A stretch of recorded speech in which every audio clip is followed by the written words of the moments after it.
जबाबदारी आहे आणि त्यामुळे या लोकांना सुरक्षित ठिकाणी न्यायला आता सुरुवात केलेली आहे।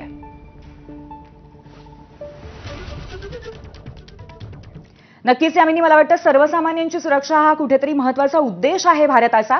जम्मू काश्मीरच्या उरी सेक्टरमध्ये पाकिस्तानी सैन्याकडनं मात्र काल रात्रभर गोळीबार सुरूच होता आणि या गोळीबारादरम्यान अनेक नागरिकांच्या गाड्यांचं सुद्धा नुकसान झालं आणि तेच नुकसान आपण बघतोय। शिवाय गोळ्यांच्या पुंगळ्या सुद्धा अनेक ठिकाणी सापडलेल्या आहेत। त्यामुळे किती सातत्याने पाकिस्तानकडनं सर्वसामान्यांवरती हल्ला केला जातोय, किती गोळीबार होतोय याची प्रत्यक्ष हे पुरावेच म्हणायला हवेत। एक्झॅक्टली हे सगळे पुरावेच आहेत का रात्रभर पाकिस्तानने ज्या ज्या पद्धतीच्या कुरापती केल्या त्या सगळ्याचे। त्यामुळे एकंदरीतच ही सगळी परिस्थिती आपण बघतोय। पाकिस्तान वारंवार ज्या कुरापती करतोय त्या बघतोय, त्यामुळे ही सगळी परिस्थिती बघता पाकिस्तानचे आता तुकडे होणार हे जवळपास निश्चित झालेलं आहे।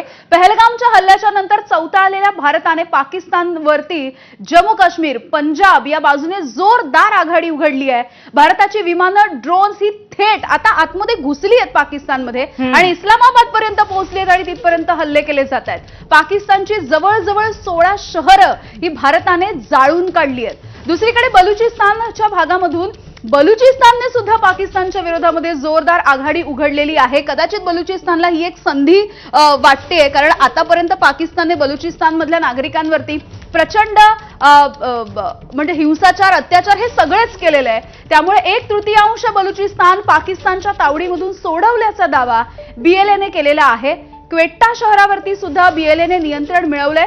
तिसरीकडे खैबर पख्तूनख्वा या प्रांतावरती सुद्धा अफगाणिस्तानातल्या तालिबानचा, त्यासोबतच पाकिस्तानातल्या तालिबानी संघटनांचा डोळा आहे।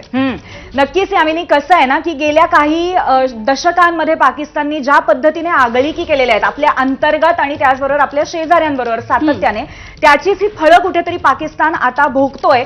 कारण आपल्या बाबतीमध्ये जो पहलगामचा हल्ला झाला त्याचं उत्तर आपण द्यायला सुरुवात केली, पण त्याचबरोबर बलुची लोकांबरोबर जो सातत्याने अन्याय कुठेतरी होतोय त्याचं उत्तर बलुचिस्तानमध्ये बलोच आर्मीकडनं मिळतं आणि त्याचबरोबर तालिबान तर कधीपासून टपलेलाच आहे तो भाग कुठेतरी गिळंकृत करण्यासाठी। त्यामुळे सगळ्या बाजूने फक्त एक शत्रू नाही तर विविध शत्रूंचे आणि त्यातले काही अंतर्गत शत्रू आहेत, हा सगळ्यात मोठा कुठेतरी सगळ्यात मोठी समस्या आहे जी स्वतःच निर्माण केलेली आहे पाकिस्तानने। अगदी, त्यामुळे भारतानं हल्ला केल्यास भारताला साथ देण्याची घोषणा आधीच खैबर पख्तूनख्वामधल्या फुटीरतावाद्यांनी केलेली होती। तर कराची बंदरावरती भारताने अरबी समुद्रामधून आघाडी उघडली, त्यामुळे कराचीसह सिंध प्रांताचं सुद्धा आता काही खरं नाही, पूर्वी असंच दिसतंय। अगदी खरं, आणि भारतावरती युद्ध लादण्याचा प्रयत्न करणाऱ्या पाकिस्तानचा खोटारडेपणा पण यामिनी पुन्हा पुन्हा समोर येतोय। भारतावरती एकामागून एक ड्रोन हल्ले आणि मिसाईल हल्ले केल्यानंतर पाकिस्तानने आता हात वर केलेले आहेत। नेहमीप्रमाणे भारतावरती आपण हल्ले केले नसल्याचा कांगावा पाकिस्तानच्या सैन्याने आता निवेदन जारी करून म्हणजे औपचारिक अधिकृतरित्या जाहीर केलाय। पण पाकिस्तानच्या आगळीकीचे ठोस पुरावे भारताकडे आहेतच, नेहमीच होते। त्यामुळे आंतरराष्ट्रीय पातळीवरती कांगावेखोर पाकिस्तान पुन्हा एकदा उघडा पडणार आहे। अगदी अगदी। तर एकीकडे भारताला भिडण्याचा पाकिस्तान प्रयत्न करतोय, कारण वारंवार त्याच्या कुरापती, त्याची आगळीक दिसतेय। मात्र एकीकडे पाकिस्तान हे सगळं करत असताना दुसरीकडे अंतर्गत दिवाळखोरी आहे, बंडाळी आहे, अराजकता आहे, असं सगळंच आहे।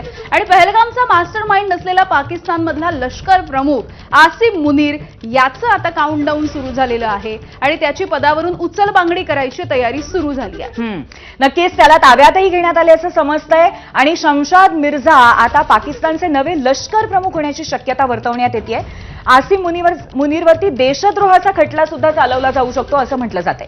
हो अगदी, त्यामुळे पहलगामचा कट रचणारा जो मुनीर होता त्याचे दिवस आता चांगलेच भरलेले आहेत असं एकूण आपण म्हणू शकतो। नक्कीच, आणि यातनं लष्कराची विसंगती सुद्धा सातत्याने दिसते आणि त्याचाच अगदी विरोधी चेहरा आहे भारतीय लष्कर, ज्याच्यामध्ये प्रचंड सुसूत्रता आहे आणि त्याचबरोबर प्रशासन आणि सैन्य